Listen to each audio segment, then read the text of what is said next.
जय हिंद। चलिए आज की इस वीडियो में हम एक कहानी के ऊपर बात करेंगे, जिस कहानी से कहीं न कहीं उस कहानी के मूल्यों को हम अपने जीवन में अपनाते हैं तो हम समाज में एक संतुलन की स्थिति को स्थापित कर पाएंगे। कहानी काल्पनिक है और कहानियाँ काल्पनिक ही केवल नहीं होती, अगर होती भी है तो उसका जीवन से कहीं न कहीं एक लगाव होता है, संबंध होता है। कहानी की चलिए शुरुआत करते हैं कि किसी समय में 4 मित्र थे। उन चारों मित्रों में से एक जो था बहुत गरीब था और 3 जो था बहुत ही अमीर घर के।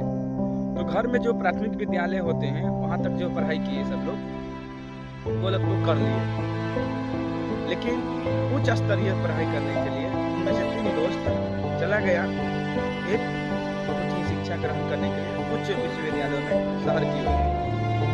जब वो गए तो वहाँ शहर में जाकर उन्होंने अपनी शिक्षा पूर्ण की और अपने अपने क्षेत्र में पूर्ण हो गए, मतलब कि परफेक्ट हो गए। जब घर वापस आ रहे थे तो उन तीनों में से घर जब आने वाला था तो उसके बीच में एक तालाब मिलता था, नदी कहीं तालाब नहीं, जो बहुत चौड़ी थी। तो नाव से ही आगमन होता था, क्योंकि बहुत पहले की कहानी, आज की कहानी नहीं है, आधुनिकता की कहानी है, बहुत पहले की कहानी। तो क्या होता है कि एक नाविक है, जिस नाविक के साथ वो गमन करना चाहता है, अपने गांव जाना चाहता है। तीनों बैठता है और बैठते बैठते मानव की प्रवृत्ति है कि वो शांत नहीं रहता है, कहीं न कुछ बात करते रहते हैं। तो वो बात करता है नाविक से। तीनों, जो पहला था वो मैथमेटिक्स में बहुत ही निपुण था, विज्ञान था, विधाता था, ज्ञान था।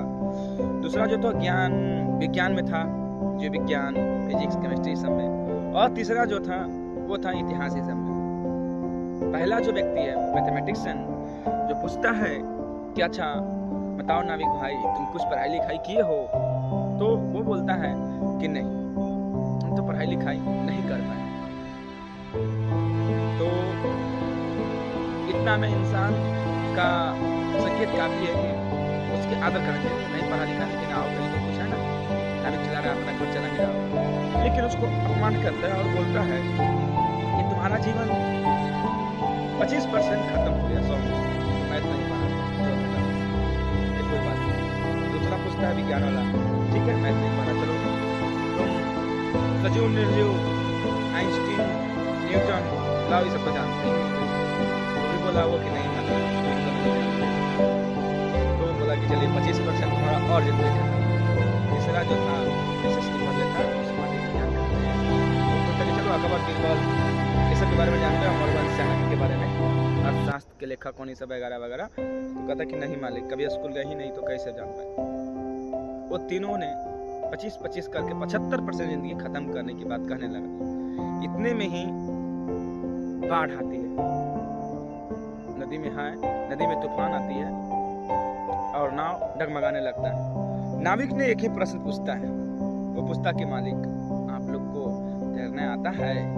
तो तीनों बोला कि नहीं, मुझे तैरना तो नहीं सीखा हूँ। तो बोला कि आपका 100% जिंदगी खत्म होने वाला है। वो तीनों को शॉट लगता है और बाढ़ हल्का आती है उसमें, नदी में, और नाव पलट जाता है। वो तीनों डूबकर उसी में मर जाता है और नाविक वहां से निकल जाता है।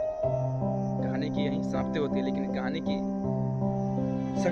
निष्कर्ष पर पहुंचते तो हमको यही पता चलता है कि हर कोई हर जगह परफेक्ट नहीं होता। हर जगह हर कोई एक अपनी विशेषताओं के लिए प्रसिद्ध होता है। नाविक अपना नाव चलाने के लिए प्रसिद्ध है, जहाँ काम आवे सुई वहाँ का करे तलवार, है ना, एक जहाँ काम सुई का है वहाँ तलवार नहीं कर सकता, जहाँ तलवार का काम है वहाँ सुई नहीं कर सकता। बस इसका यही निष्कर्ष। ये कहानी आपको कैसी लगी कमेंट जरूर करें।